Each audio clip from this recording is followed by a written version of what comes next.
I was injecting jam into donuts. It was a little... Peter, I've got to interject. Interject?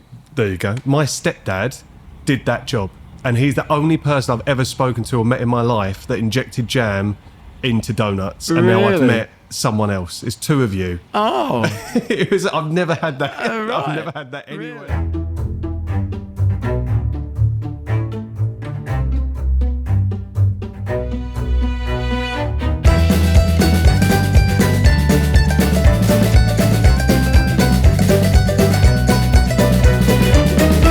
Hello and welcome back to JobsWorth. This week I am joined by Peter Nock, who is a Leigh-on-Sea-based illustrator and artist. The word legend is bandied around a lot nowadays, but I think in Peter's case it is true. He is a bona fide legend. Peter has been an illustrator for decades. We're talking over 50 years. The guy has done it all, and he's worked for some of the most recognisable names out there. We're talking Rolling Stone and GQ and Esquire. So we talk about that. We talk about what landed him those opportunities. We talk about how his style and how his love for what he has done over the years has evolved. We also talk about confidence and building confidence, especially as a creative, to go out there and actually pursue an occupation in the field that you've spent a good amount of years studying in. This was, as all the conversations we have, a delight. Peter is such a gent. He's also one of the most stylish men in Leigh-on-Sea and further afield. He has such a grasp on fashion, especially being menswear, you might have guessed. So I had to wear a suit. So that explains my attire for this episode, because I didn't want to be underdressed to have this conversation. So I hope you enjoy it. As always, if you've got any feedback, get involved in the comments and stay tuned for next week. Right, so we are going to kick in with the opening question, Peter, and that is, when you were younger, what did you want to be when you grew up? Well, to be honest, I was quite keen to be an illustrator. Okay. My mum and dad used to have Radio Times. It used to be a terrific place for illustration. I mean, it's sadly become very commercialised now. But I used to look at radio plays. There was a tradition of using, well, nearly always black and white illustration, but illustrators to illustrate a radio play or any other TV event. But the Radio Times, you know, it was a lot about radio and TV. And I used to just look at them, and sounds idyllic, like a sort of Norman Rockwell world, but we used to, as a family, sometimes listen to the radio play. Okay. And I'd actually look at the illustration, which would often be a piece of fiction, you know, and it would just be, the illustrations would be literally a scene from whatever you were listening to. You know? And I was quite keen on, I'd cut them out, and I did a lot of drawing in books, little exercise books. Strange as well, we didn't have commercial TV, we just had BBC, and commercial TV was ITV. Right. Friends of mine did, and I'd go around their house on Saturday to watch Superman or something. Yeah. But I was really taken by the commercials. I really liked them. And I used to write little stories with cowboys often in them. And then I'd draw a little commercial for like ice lollies or something. Strangely, I'd do that and then go, so I'd have an intermission in my little drawn piece with a commercial, like a magazine commercial, I suppose. If I had to guess what your answer to that opening question would be, it would have been illustrator, because I've read some of the interviews you've done previously. So you were involved in an interview with Drake's Menswear with your son. That's right, Henry, yes. And I can quote from it, you said you always wanted to be an illustrator. That's right, yeah. But what was beyond opening the Radio Times, did you have any other inspiration around you? Was there creativity in the family? Not anything around you? You know, my dad was a surveyor and an estate agent, but he would draw plans as a child surveyor. My sister used to do, she's about 7 years older than me, and she'd draw sometimes from life, and I'd draw alongside her. But I think I love with illustration the idea that it was in print, that's in a magazine, and I'd go into this little world they created in a sort of 4-inch square, so they were small illustrations.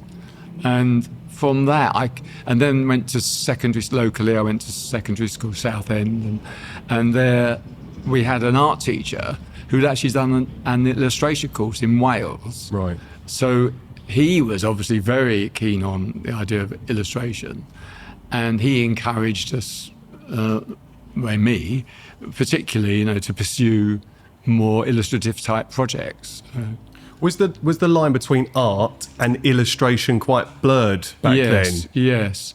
Not really. It wasn't really. It was quite distinctly different. Right, okay. And now, in retrospect, I realise I also liked, at the time, artists that were what we call narrative painters, who really paint. Edward Hopper was a kind of narrative painter, really. Have a kind of sense. If you look at a painting, you can imagine a time before and a time after that's been depicted. Right. And you might reflect more on the content. You might think about that guy in a Edward Hopper petrol station, petrol pump thing. What's his life like? What does he do? Is he happy? He doesn't seem it's the toil of mundane living, all those things. Or there was a dark forest at the edge there. It seemed that suggests some kind of menace. And I like to read a painting. Right. And now, for my own part, I do my own narrative paintings based on my own ideas. So I'm not in partnership with the text, where illustration, in my mind, always should be in partnership with text. That could be one word. It might be spring, summer, autumn, winter. It doesn't have to be War and Peace, as we mentioned earlier. It doesn't have to be a long novel or anything, and it doesn't have to be a novel. But illustration tends to be a partner, whereas narrative painting can exist on its own. It's the painter's decided exactly what he wants to paint, and I enjoy that freedom, really. Yeah. So you grew up round here. I did, yeah. You went to secondary school round here. Yeah, Southend. And then you ended up at Brighton Art College. And then I did a 1-year local course, which at the time at Southend Art School, right, as it was known then, where it was, now they call them foundation courses. It was what we called a pre-dip, because the course I did was called a dip AD, but it was the equivalent of the current degree. Right. And foundation. So I did 1 year where you do painting, sculpture, printmaking, a lot of life drawing. You go through the range of potential. The smorgasbord of all of these endeavours that you can try. And someone might go off and skills. do interior design, and someone might feel that textiles was good, or fashion, or so you'd have a taster of all those, of the gamut of stuff. And then in that first term, it was only a year I did, and then after Christmas, in the next 2 terms, you just specialise in your chosen sort of path, really. But again, you having had that inkling from when you were younger, you wanted to be an illustrator. You were going through Still that kind of Southend High. I went to Southend High in the 6th form. Yeah. And my teacher said, why don't, and I did English literature, and technical drawing, but English literature was a great partner for doing art, really. Yeah. And he suggested, why don't I illustrate some of the fiction I was reading for my A-level? So it seemed a perfect combination. There was really that synergy, it went hand in hand. Yeah. So we were doing D.H. Lawrence and T.S. Eliot and people. So I illustrated pieces of theirs, So I had a reason. It was good, that gave you a reason for doing what you were doing, for making that image sort of thing, to solve a text, really. Okay. So the 12 months you spent there kind of honing... Yeah, 12 months. Having opportunities to get hands-on with other mediums. I became very keen on painting, to be honest. One of the tutors introduced me to some painters that I was really impressed with, was knocked out with. I thought, wow, that some I'd been unaware of. And mainly Americans, actually. But I still eventually decided I wanted to apply for illustration, not painting, not fine art. And I felt slightly like I'd let this guy down. I felt, and I said, I think I'm going to do illustration. He said, oh, of course, you're made for it. Right, okay. And then I did get in at Brighton. So talk to me about why Brighton, because I looked back and they've had some amazing students and they've had some amazing teachers there as well. And I don't know how long people like Raymond Briggs and people like Quentin he was Blake there when I was there, Raymond Briggs. So this was what I was going to ask, if that time overlapped with your time there. Yes, no, Raymond Briggs was a very high profile. At that nothing time? like as high profile as he subsequently became. Right, yeah. But I guess in retrospect, looking back at the name Raymond Briggs now, who we all know has created these incredible images over the years. Snowman and Fungus the Bogeyman, marvellous stuff, amazing. But I didn't know if that had if Brighton Art College was a destination for you, regardless of who was teaching there or some of the alumni that had been there. To be honest, I went there because I'd been down there with my parents. Right. And I thought, wow, I really liked it. It was seemed to be full of young people as well. And I mean, it does have an art school, and Sussex University is down there. So it was always very much a university town and such a lovely place, really. And I just thought, I'd love to try and get in the course here, the course. And I'm assuming you connected with that whole experience of education at that level, and again continued to hone your craft in the few years you were there? I became quite keen on printmaking, which is like lithography or silkscreen, and I went in the late 60s, and it just went in. I left in about 1972, I think. But in the early 70s, late 60s, printmaking was particularly having a high profile in the art world, really. Right. And we had a postgraduate course as well in printmaking with a few American guys who were on it, and they were quite inspiring because doing a postgrad. But I didn't really work as hard as I should. I just didn't. Is that because of all of the other things going on? I was going to say distractions is a good way to describe it. Yeah. Did you know then, going through the course and then still living and staying in Brighton, did you know that you were going to go on to make creativity or something creative a career? You were actually going to make a living from that? Well, I was surprisingly, I thought, quite confident when I was doing A-levels and when I did our foundation the 1 year locally. And then when I got to do this degree course at Brighton, but then I sort of I think by the second year, I just lost all my confidence in the ability to make, mad really, but it happens, and I'm sympathetic to students that I see that happen to when my role as a part-time tutor. You're able to empathise then, aren't you? Yes, really. But I just kind of lost all my confidence. And I don't think I was dead keen to work as an illustrator, but in my heart, I don't think I really believed I could, really, to be honest. And when I left, I just hadn't got a portfolio that I felt represented me to go out, because then it was literally you go out with the portfolio and you show someone through your work, and you could actually make an appointment. Well, now I think it's unsolicited stuff is emailed to people, and whether or not it gets seen is neither here. It's a bit of a lottery, it won't isn't happen, really, a lottery, as you say. Whereas still you're able to phone up and go and see people. But I wasn't at a level to take on the pressure of a deadline and all the other aspects of working as a freelance.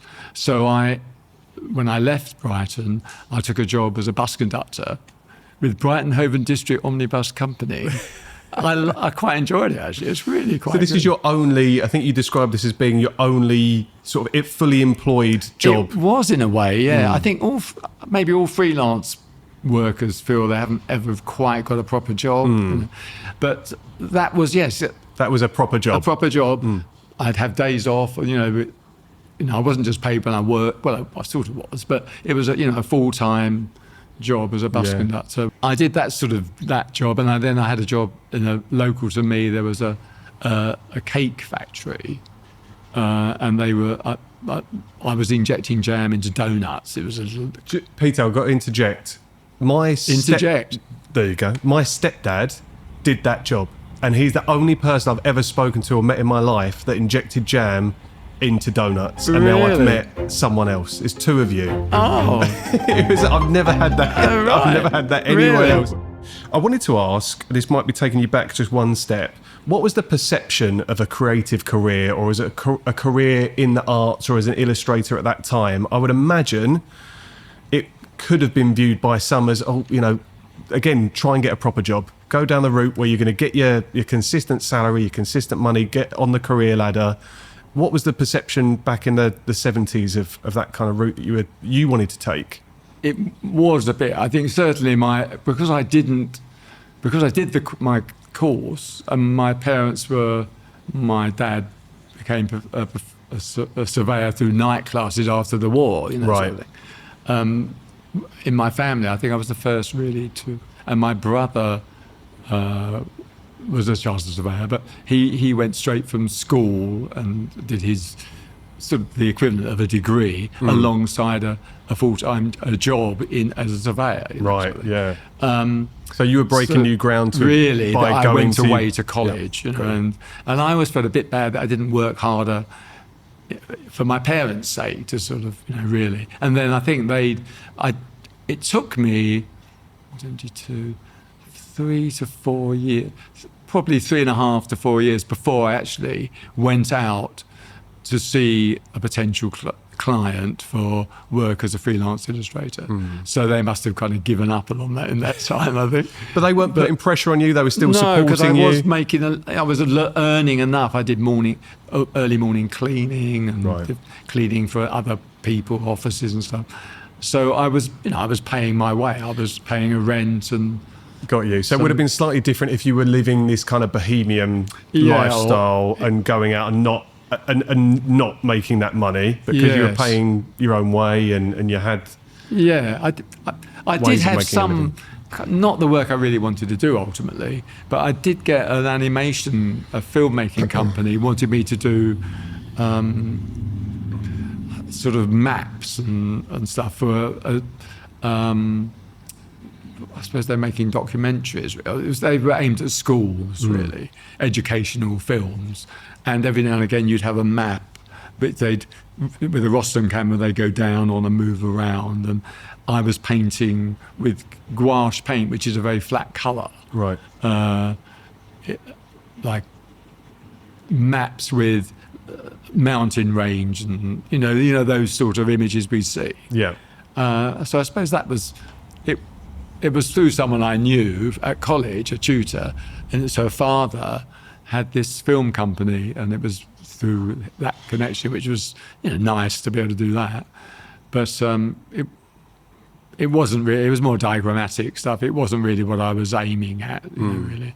But good that I was using certain skills. I got fairly good at painting flat colour, which is something. Well, I would imagine as well, a lot of people came out of college at the same time as you, maybe made an attempt to go at finding paid work and then fell by the wayside and did have to go into more of your traditional forms of employment and traditional careers. So the fact that you were coming out and even partially contributing to rent and bills and all these things by the work you wanted to be doing, or at least creative work. Yeah, I did peripheral to what I was after, maybe. So you've kind of inferred earlier to how your confidence started to build after college, which was starting to do the illustration for this American artist or American writer. Oh yeah, that's you for were saying myself. earlier. That Yeah, was for just yourself. my own project. Yeah. Okay. So and then a few years on, and then about 3. Yes, I did those after being a bus conductor and something. Then a friend of mine from college had seen an advert in the Guardian. I think on Thursdays or something. It was education supplement in it, and it was a job for a day a week teaching. They seemed to be looking for quite a few staff part-time to do one day at Southend Art College. And I thought, oh, well, I'll apply to that. And I went along and I seemed to get on quite well with the guy there. And he said, would I like to do a day? And it was like life drawing. I was taking life drawing classes in the half the day. And because I'd done quite a bit of printmaking, lithography in the afternoon session. And that went went quite well, really. But the whole idea of part-time staff in art schools, and it's a long-standing tradition since early 1900s, I think, having part-time members of staff is really because they're out there in the field. They're doing their painting or designing a building or illustrating book covers or whatever. And I felt when I had that day that I really had to justify it by going out, and it prompted me to really go out and try and get some illustration. Well, certainly see people with my portfolio and try and get established as an illustrator. But it was having that job and feeling a bit of a fraud that I wasn't really justifying that I felt that. That's interesting. So there was this degree of responsibility to then show that these students that you were going out and making your way and making a living. Yes, because initially I wasn't really. And I started in 1975, I think it was, teaching part-time. And that would have been, the September, I suppose. And then I think just into the new year, in 76 then, I thought, I'm going to get the courage up. I knew these people that were at different magazines, and funnily enough, back to Radio Times was using some great illustration, I thought, or a really creative use of illustration, and there was quite a lot of it. And I'd realised that came out every week, and they might have perhaps 10 illustrations or more sometimes. So they were actually commissioning, obviously like 40 illustrations a month. And that has to be taken seriously as a potential. And they kind of nurtured illustrators. That was like an extension of a college, really. Yeah.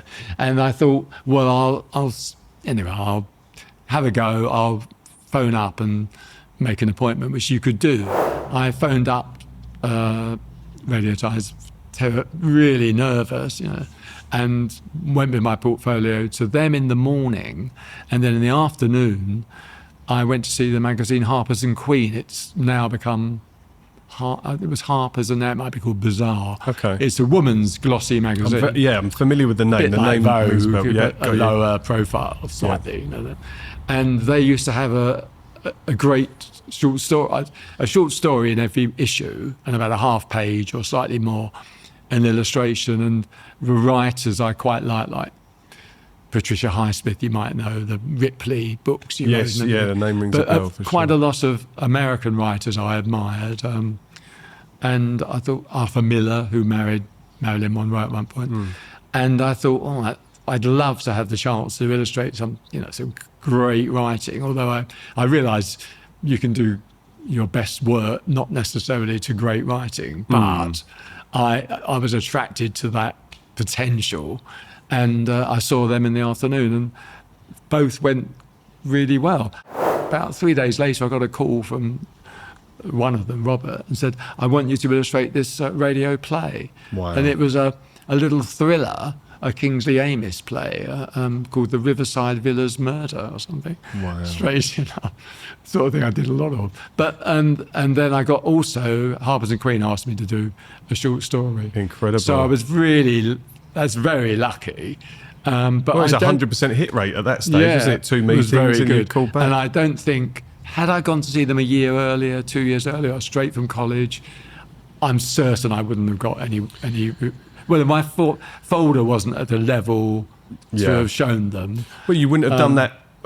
Maybe you would have on the chronology. You might have already done your own project, illustrating those stories of the American writer. They were in your locker, but again, confidence grows and builds over time. And as you say, if you hadn't taken a teaching job, maybe that wouldn't have given you the kick up the arse to go and have those meetings. Exactly. And then I felt, that was better for that. I don't think I could have coped earlier on just with the pressure of deadlines are really tough. Right. I mean, at college, there were some great artists and illustrators who would try for illustration, but in the end, they just couldn't cope with having to illustrate a text appropriately. Yeah. Which might be a piece about suddenly you're thrown at thrown at you a piece about racial fiction in the deep south of America or something, it's not what you're imagining ever doing, you know. Yeah.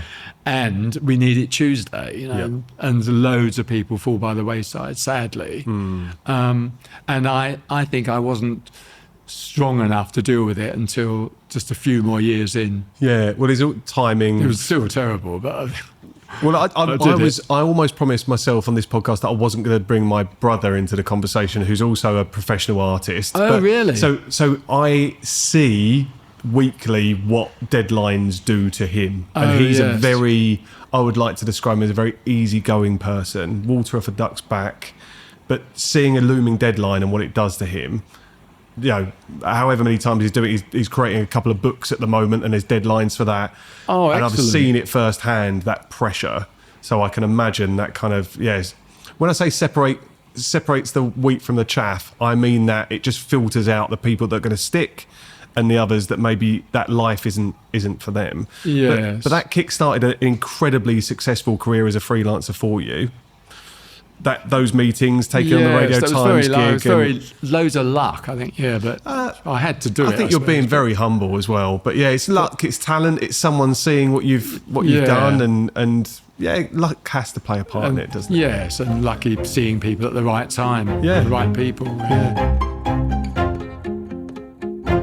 So talk to us then about some of the I'm going to call them institutions that you've illustrated for. I've listed Rolling Stone, Esquire, Time, GQ, Newsweek.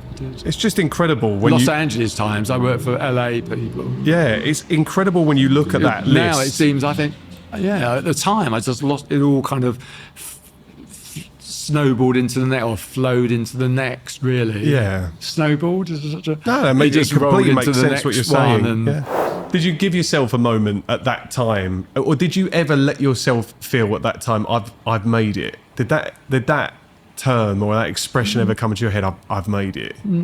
No, I don't think so. Really. I think I was always so nervous about doing them. You know, what I'm getting a picture of here is this stage of your life as a freelancer. You are working on commissions. You're working to deadlines, and then I think, again, through some of the interviews that I've read and some of the conversations I've seen you have, you came to a decision or the conclusion that maybe carrying on working to deadlines and doing work to someone else's brief wasn't the way that you wanted to carry on, at least exclusively. Yes. So you wanted to create work for yourself, for the pure joy of, it's for me. Yes. Yep. So because when did that wasn't happen? finding the time to, because I was working pretty, really deadline on job on job on job for a while. I wasn't really, and then when I had a free space, well, then you'd be worried, when's the next job coming in? But I wouldn't feel I was going to do my own thing, as it were. Right. But then I started to find a break and do that, and then they built it.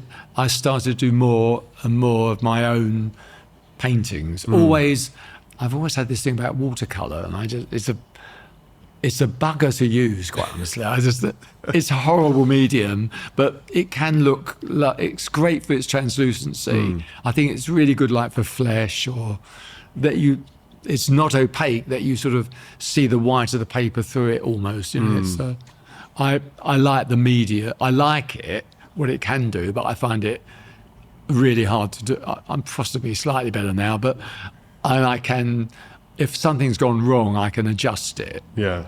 So it's a little bit fraught as a medium. That feels as you're talking about it, that it seems like it's part of the allure, that it's difficult. It is, maybe. That's the challenge of it keeps you going back to it and keeps you doing it. Did your... I never think I really know much about it, but I suppose well, you clearly do, really, which we'll go on to speak about. But I don't know. Did your drive to create things for yourself, did that coincide with having children? I was just thinking from a timing perspective, how young were your kids? That lifestyle of always working to deadlines, it's paying the bills and you're able to pay your mortgage and pay for things for your family and for you. Yes. But did that play a part, having young children and maybe not wanting to always work to deadlines? I suppose so, really, the family life thing. Because quite often we didn't do too many holidays. I couldn't... it was difficult to get away, really. you're always beholden to the next commission. You know? And there's I always a remember valid reason to wait for the next commission because it's helping you live and fund that lifestyle. Yes, that's right. And I can't complain about the work I was given. You know, they all had the potential. You know, I couldn't say, oh, not another blah blah blah. And I'd be seen in a different light by different people that would commission me. I did a set of crime thriller book covers over a few years, not constantly, but you know, every now and again I do one. And they wanted me it wasn't to interpret the text at all, really. Well, it was to interpret in terms of being accurate, like if the guy in the book had a beard or it was a Victorian house or what, you know, detailing. To reflect something about the characters in your... That's right. I had to sort of just literally in a very straightforward way, very literally literal, you know, depict the scene, as it were. And make it a design. I mean, I'm very keen on composition, and quite inspired by film, really, movies, Hitchcock stuff, and that. The viewpoint, you know, is quite important for me. And looking down often, or looking up, or quite cinema-inspired viewpoints. Yeah. And I knew what they wanted me to do was just literally, it was commissioned as, will you depict the victim of all these crime stories each time, you know, and they may not be introduced to you till about the second chapter. It's kind of Midsummer Murders, right? Got you. Fair, you know. We like it really, you know. It's the comfort of the vicarage and all that sort of thing. Yeah, there's something nice. That old brings school, those memories of murder and I've done Paula, actually, Mrs. K, like her head down. She was often the model for me. On a desk, playing these victims. On a desk, because they were in a study, you know, with blood all on the blotter, and so I knew that's what they wanted. There's no other short stories or fiction or articles I'd interpret in quite a different way. It could be almost semi-abstract, or it might be quite a tangent to the main thing, and I could justify it. I mean, there's no one way of doing it, but there was sort of ideally one way for me to do it, you know, and I'd try and I'd usually be able to do that. So it was quite good. Yeah. But I'd do a whole series of those, but not constantly. So it'd be a nice break to get back to another sort of crime thriller. So you've had all of these successes in freelance and with your art, which I will talk to you about in a second too, with the art that you've created. I'm conscious of going too far into the teaching experience you've had, and it sounds like you went on in the late 80s to start with Norwich. So yes, talk to me about that's that. right. I taught at Kent Institute of Art and Design for always part-time. Yeah. At Maidstone. Yeah. A degree, a BA illustration course. And then for the longest time, though, and I loved being there, although unfortunately it's 100 miles away. Right, yeah. Slight drawback. Yeah. But at Norwich, now it's called Norwich University of the Arts. Right. But it was like Norwich School of Art once, years ago. But everyone wants to have the word university in, don't they? Of course, yeah. And I was there, 1988, I think, first of all. I was asked to talk about my work as a visit, you know, a one-day thing. And then from that, I got on really well with the head of department, lovely guy, Andy Vargo, and he said, would I like to do a regular stint? You know, so that came out of that, really. And then I eventually finished teaching there. I thought, it's time, really, 5 years ago. So that's three decades, over 3 decades that you were doing that. Wow. And I used to drive up. I used to have original Beetle convertible. Amazing. And I'd go all that 200 miles round trip. Yeah. And you must twice have loved a week. It. But yeah, and sometimes, I did love it. It's a lovely, the college is great. Norwich itself, if you know, where it's sited is a particularly nice park. Yes. You know? Yeah. And very stimulating. And the role there was very fulfilling. Really great, appreciative students, lots of enthusiasm. You know.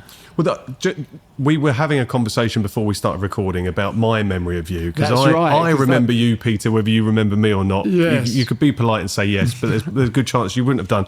But I went to Civic College where you were teaching I did, that's right. at the time, and I have very fond memories of you just being an inspiring figure in the classes that that's nice. I was, privileged enough to sit through with you. I wasn't a great student. and I'm sure you were. You seem such a nice bloke. Well, I was nice. That's it. You want to like people, don't you? Don't you think? People you work for, people you work with. Yeah, I mean, It's very important. I think that's an underrated skill, to just be liked, but Definitely. it doesn't do you very well when you're trying to create art.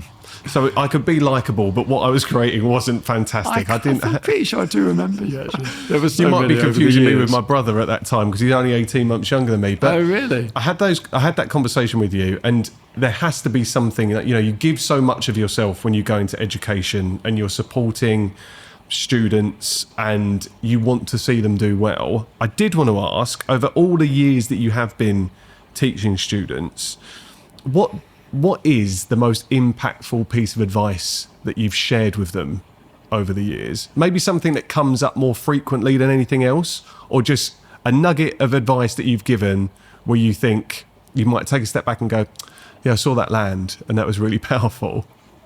Can you recall anything?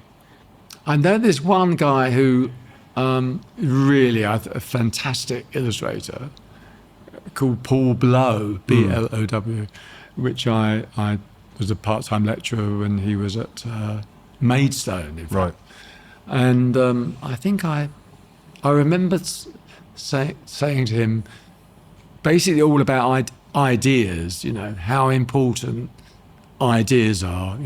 There's a lot of incredible talent for making images out there, and his work's very dynamic, very exciting, great colour, great viewpoints, but at its core, he always has a really good idea. Conceptually, he's in a league on his own, and I think I've often stressed that side of stuff. But to do it and to have the style that you work with appropriate to your ideas, really, so they're in tune together, really. Yeah. And I guess you hone that over time, don't you? The ideation process and the creation process start to kind of harmonise after a while, but you've got to come up with enough ideas to create enough that there is a sort of stronger balance between them. Yes, and you want to tick all the boxes, really. I think the thing is about illustration is that you're in competition with the page, really. Or in magazines anyway. You might have another illustration on the other side, or a photographer on the next double-page spread, so you're kind of competing for attention. And I'd often crop things quite. I realised you can have a bit of impact. For instance, very early on, Radio Times, where I'd be given I suppose really about a 4-inch square. So ultimately have it reproduced in. Yeah. And I'd think, well, actually, I can make it have a bit more impact by really going in and crop it in a very cinematic thing. So like a part of I love that people leaving the rectangle, like there's a world outside, you don't know about it. But they're going there. But going in really close, and that's kind of, I think that I was trying to compete on the page. That's a really good point, because in looking at some of your work, if you look at it for long enough, you almost feel like the subject is looking at you in the same way you're looking at them or it. So yeah, seeing that as a smaller piece of work, that's with interesting to say. someone making eye contact with you or looking back at a world from their perspective, that's the impression I get when I look at your work. So it kind of sounds like maybe that's intentional. Well, that's great. I that. don't think it is always intentional, but it's great. Definitely comes across if that's there. Yeah. It's subjective from my perspective, but that's how I kind of interpret the stuff that you do. Because I think my stuff. I mean, some people think, what's real? I'm a realist. It's quite realistic, isn't it? But I quite like the fact that it's sometimes not that realistic. That. So slightly, I mean, it sounds too flattering to say this, but slightly dreamlike, slightly Surreal. Surreal. I like the idea of the surrealism, but it's not overtly surreal. Yeah. There's a hint of a world of surrealism. You know? It's really gripping. My mum was looking at your work before we recorded today, which again, I'll show you why in a second, because there's a closing tradition on the podcast that Mum gets involved with. But she was looking at your work, and again, professional artist for the best part of over 40 years now. Your mum? Yeah, she's a ceramicist, so she makes sculptures from clay. Oh, wow. But she was looking at your work, and again, similarly, was saying how engaging it was. It stops you. And now you talking about the fact that you had a minimal amount of real estate to get people to pay attention. Yes, that's what it came from that, I suppose. Yes. Yeah, it's kind of chicken and egg, and I understand now what the catalyst for that was. It has to be gripping, because if someone's flicking through a publication, you want them to stop and spend time. That's right. You look at me, but you don't. Yeah, well, that's it. I guess you kind of got to do that. You have to create with that in mind. The client wants you to do that. Exactly, yeah. They want it to go, and they love contrast. And in fact, they commissioned someone with a completely contrasted approach stylistically and conceptually. It's good to have that rich variety, isn't it, really? Definitely. Looking back at your career, what do you think your proudest moment is? Well, as an illustrator, or as an illustrator, I really did enjoy my Esquire column illustrations, I think. You can see when it was my baby. For like 3. It was sad it could have gone on longer if it hadn't been a redesign. But for 3 years it was my little. And that I'd feel incredibly sort of privileged that they give me a really, really important issue. It might be about. They could be quite flippant things as well, but it might be about America's attitude to. Like now in America, but how their attitude towards Brazil or South America or illegal immigration, even issues like that. These are big issues. Yeah. Racial friction in southern states and stuff. And I'd feel, wow, they've asked me to. Great writers often, nearly always, but they've asked me to actually illustrate it. And you think this is quite weighty stuff, but you could have lovely lights. Weight material, right? How to wear a tie or something, I don't know. And it could be, and I'd enjoy that. But when it was a weighty thing, and I've done pieces about quite a lot of racial stuff, really. But South Africa, when at the end of the I can't think of his name now. The last days of Rhodesia before it became Zimbabwe. That's pretty heavyweight stuff. It's a big responsibility to be charged with the visual interpretation of that. It seemed it to me. Yeah, that can't be undervalued for sure. No. So that's on the illustration side. Right. Oh, right. I had down the award that you got for the Royal Watercolour Society, the David Gluck Award. I have to say, is that up there? I would say that. Yeah. Again, because you mentioned watercolour and not feeling that you've still got control over it, but you've got a memorial award for watercolour. And £1,000. Oh, there you go. Well, so something must be going okay with it. So that was really great to get that. Right. Yeah. And that's a competition. So I'm not a member of the Royal Watercolour Society, but as a punter, as an you can. They've opened it internationally, but predominantly British people. Yeah. Who work in watercolour can enter that annual show, which is on for a couple of weeks, I think 2 or 3 weeks, maybe 3, and a gallery next to Tate Modern. It's called the Bankside Gallery. It's a great little gallery. I'm familiar with it, yeah. And I've been lucky enough to be in quite a few of them. And to get that award was so surprising. I felt unwell, actually. I'd had a hacking cough and didn't go to the private view. Right. And the piece I did was a black and white, which is for the Royal Watercolour Society. I was going to say, yeah. Quite interesting. It was a double bed, actually, a bed that was empty, and it looked like only one person had slept in it, and I called it Missing. So it had I do like a sense of mystery. And what's going on again off the exactly page. Out and the other away from it. You're drawing that, but you're thinking about something else. I quite like that, and anyway, they must have said, and for missing, and I'm missing, which is quite ironic. So I didn't get, at the private view, I could have gone up and got my handshake and the certificate. Of course, the full shebang in terms of the and I didn't. That's right. And they'd sent me an email, but it went into my junk. Because it was asking always the way. Because they were asking for my bank details. Like an email asking for bank details. For the prize money to put in. They weren't asking for anything the other That's the other right. way. And it said you've won this, and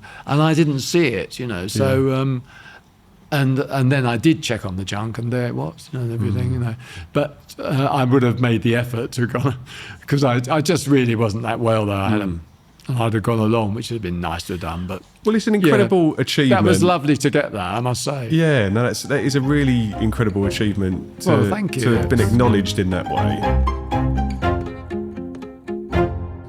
We are coming to the end of towards the end of the podcast now. We can't close the podcast without acknowledging why I'm wearing a suit. And it's lovely suit. Thank you so much. So nice fit. But it is to pay homage to you as one of the most fashionable people in Leigh.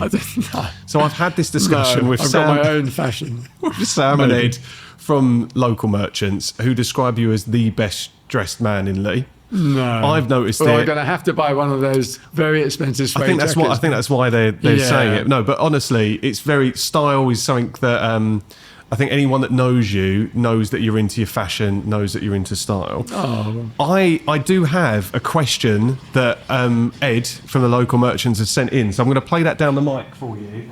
Right, okay. So this is the question from Ed. From Ed, right? Not Sam. Sam was out today.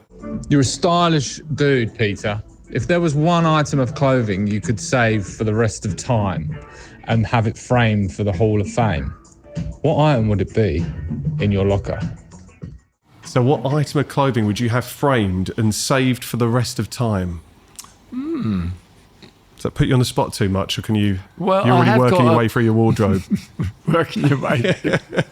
Yeah, Ed said to me, "How do you go about your wardrobe? Do you have it?" As though I walk in closet and I just have things that match. I just go like you do. Just throw it on. That's right. Oh, that's clean. That's good. That's anyway. I have got quite a relationship with the Harrington jacket. Okay. And I've liked them. That's that funnel neck, and I have got a really nice one. I think. Well, I had quite a few, and I gave some to my son and my son-in-law. But I've pared it down. I've got just 2 Harringtons. Technically, is a certain style, right? As you might know, and I've got 2 other what they call golfing wind cheaters made by Grenfell. I'm quite fond of those. But I've been a little bit associated with the Harrington because they, John Simon's, which is a shop I like, who are in Chiltern Street, where the Chiltern Firehouse was running to its fire. And I bought one. These guys, it's the father and son, have been in business since, the father started out incredibly.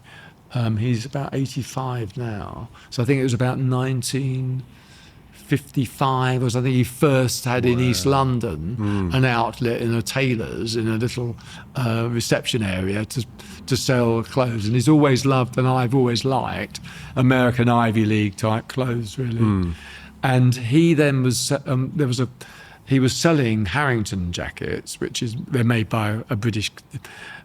Really, to call it the Harrington, it was worn by a guy called Rodney Harrington in Peyton Place, which was an American TV series we used to watch for the clothes they wore as much as anything, And we wanted the Rodney Harrington jacket, and he then called it the Harrington. And when they started up an online side to them, they were a bit slow to get onto that area.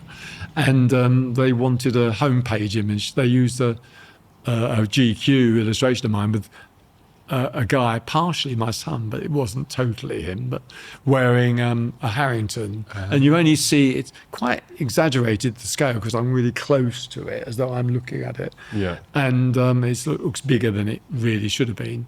And they used that for their homepage, and they've now got a print of it in their shop.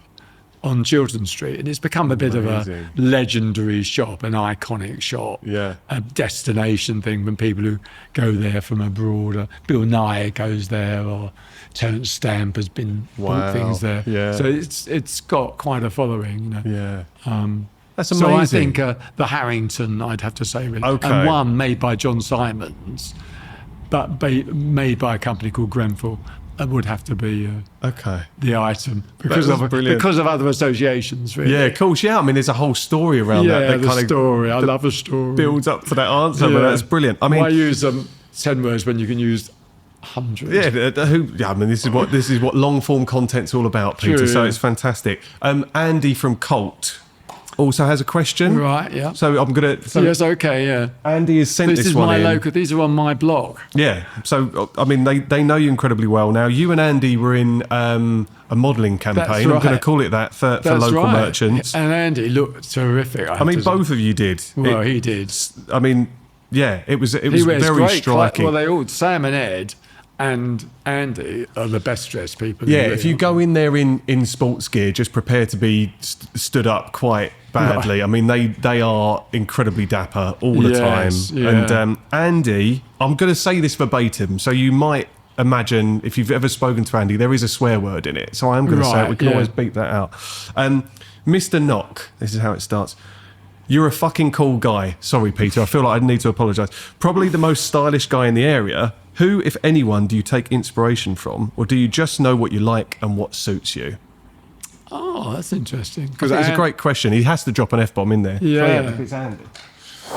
He doesn't exactly wear the clothes I would wear, but I really rate Bill Nye. Okay. I know it's Nye. I can see that, yeah. He makes that effort. I mean, it sounds a bit wanky to say make an effort, doesn't it? But he looks great. Yeah. He does, but he doesn't tend to wear casual stuff particularly. Although he might wear a John Smedley polo shirt done up, might think. But he's got a great elegance, I suppose. Maybe. I kind of. But I love a lot of the Americans, really, from that, the Steve McQueen, Paul Newman, that era. I always have liked the Ivy League thing, really. Yeah. And I've got friends who wear great stuff. But you kind of alluded to it earlier as well. You've got your own style, and I think you can tell that what you wear, you very clearly feel comfortable in, and that comes across. So if you've got an eye for it to put these pieces together to create something that, for me sat here, feels like, oh, you must have thought about that, a little more deeply than just I'm taking some items out and I put them on because I know they look good. That comes with, you must just have an eye and ability to wear it and wear it. I do like clothes. I do like them. I've got friends. We talk, hours about. Well, there you go. It's got to be a passion about clothes sometimes. Yeah.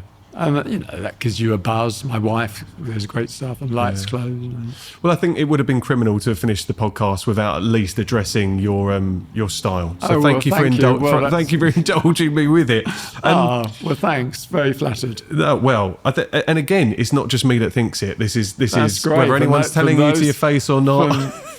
From those guys, I'm going to be out of pocket, aren't I? I think so, maybe. Yeah. Right, we have a game to play, if that's all right, Peter. And then we have a closing tradition on the podcast. So I'm going to explain the game. So the game we're going to play is the gallery. So if you ever watched Tony Hart's art program on the TV when it was on, did you ever watch this? So there was a gallery where he curated pictures for the guests that send stuff in. Your face on this, it was still no idea where this is going.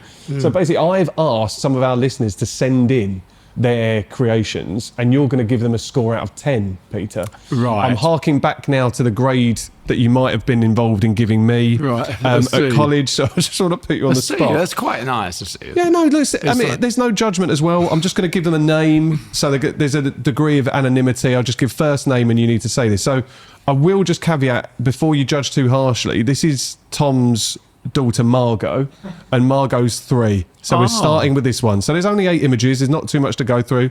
So this is, what do you think it is? Just if you want to... is it a face? Don't know. Oh, you don't know? No one knows? No one knows. She's 3. I think it's is she 3. 3? Also, yeah, we know she's 3. Also, I mean, I'm left-handed actually, but there's a sense of flowing, isn't it? I like it actually. So out of 10? She's 3. 7. Oh, okay. Is that too? No, it's kind. It's kind. I like the colours, but the thing is, you look at it and you're trying to make out. I mean, it looks. Is it ears? Is it a breast? There? Is it? Yeah. Who knows? Or heart? Or it's kind of abstract, it's got a rhythm, isn't it? But I love it. Isn't that lovely? Margot will and the fact back that to this one day. And it's because it's layering. It's got those paler colours that look like there's a depth to it. And the other stuff looks very foreground. The stronger colour, as it would, I suppose. I think it's got. You were giving this so rhythm. much time, Peter, and I appreciate it. What we're going to go on to next, I had no idea. Oh right, okay. So this is Lisa. Age 65. So this is my mum. So This out of is my interest, mum. let me think. What breed is that? Not a Vizsla. No, it's. It's a mix. It's a Cypriot rescue dog. This is my mum's dog, May. Oh, right. I don't want to give you too much context because we've got a rescue dog as well. Actually. Have you, Mum? Without going into too much detail, Mum loves rescues and yeah. So this is May. So this is by my mum. Was that through a charity? There's a charity. She set up her own charity and rescued dogs. Really? Yeah. Because our rescue dog, and my son's got a rescue dog. They're great. Yeah. Oh wow! But don't. And ours is from Cyprus as well, isn't it? Really? There's a lot of dogs that need rescuing out there. Yeah, and ours looks like so many European dogs. Yeah, that kind of pointy type look. Yeah. She's a shorter leg, but she looks a little bit like a Podenco or a Basenji. Okay, Peter, I feel like you're trying to put off giving Mum a score out of 10 just to I like not it. cause It's a offence. sleeping dog. I like the atmosphere from it. Okay, what's going on off the page? All of that. There could be something else happening. It's just that it's dreaming, isn't it? And I like that. I should have said at the start, the caveat on this is that I gave everyone just 5 minutes to do these. So they were challenged 5 minutes. Yeah. And Margot was only 5 minutes as well. She took 5 minutes for it. So out of 10. 6. I think that's fair. Room for improvement. This one. Who's that by? This is my friend Brad. And the text on there says, "Hi, I'm John and I have a podcast." This is, for anyone listening, an image of me. It's fun, isn't it? And 4.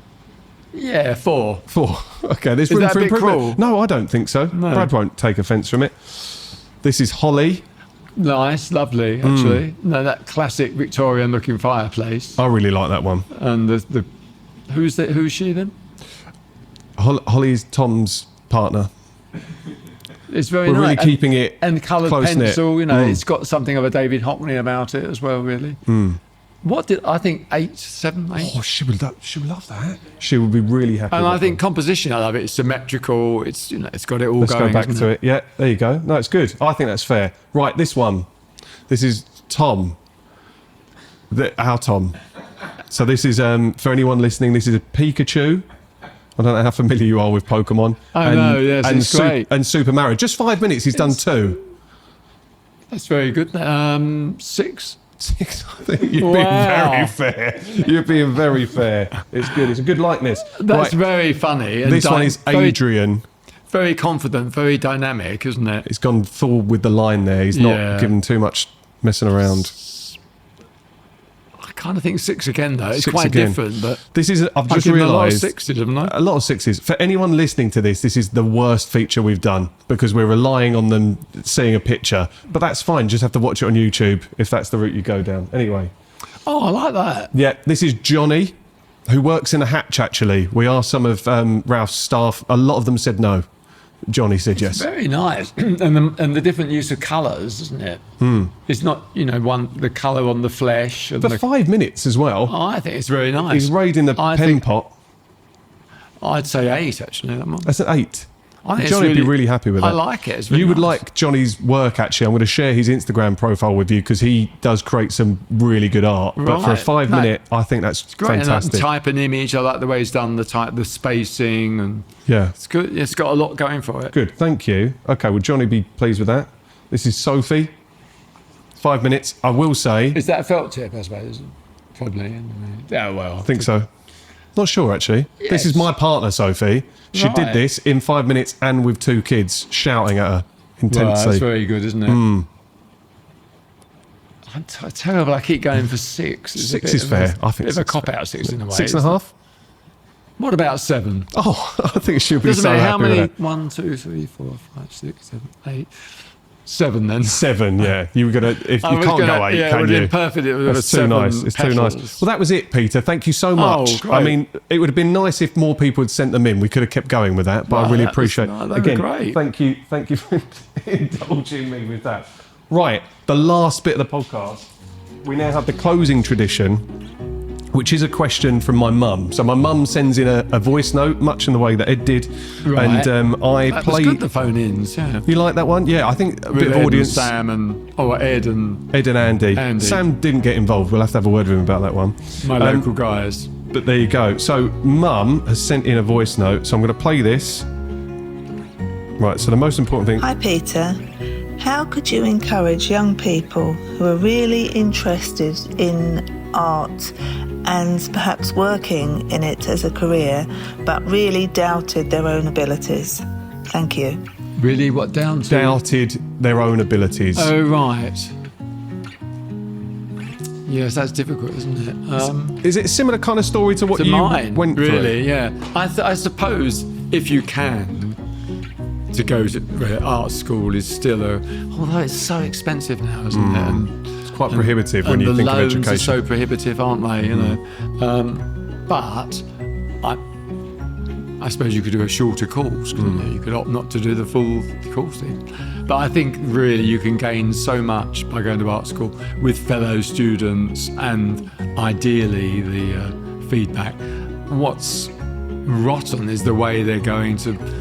The contact is less than they used to be. Right. You know, college courses can be full time, and they only have to go into to see staff on 1 or 2 days, you know, in a week, sort of thing. So in an I think ideal- that's a bit alarming, but ideally they're going to give you constructive, encouraging feedback and show you so many ways of working, really. I guess that allows you to get better at taking notes and feedback. And, Yes, true. you Yeah. know, Yes. tuning something in or changing something about how you're creating. Yeah. Oh, yeah. Okay. I'd say that's because I've worked in adult education, in education. Not that I ever intended to, but it's always been alongside my other roles. Yeah. I'd have to say I'd champion that Yeah, of course. as a an encouraging way for someone to gain confidence. Yeah, brilliant. Peter, it's been an absolute honour sitting down and having a conversation with you, and thank you for giving up so much of your time. I'm going to immediately get out of this suit after this recording, but it's You look so stylish. thank Lovely. you so much. Really great. That means a lot coming from you, but thank you so Wow. much. It was a real pleasure. Well, thank you. I've been privileged to be part of it. It's been great. Thank you very much. Awesome. Cool. We're done. Well done. That was Right. absolutely brilliant. Thank you. We've run over, but honestly...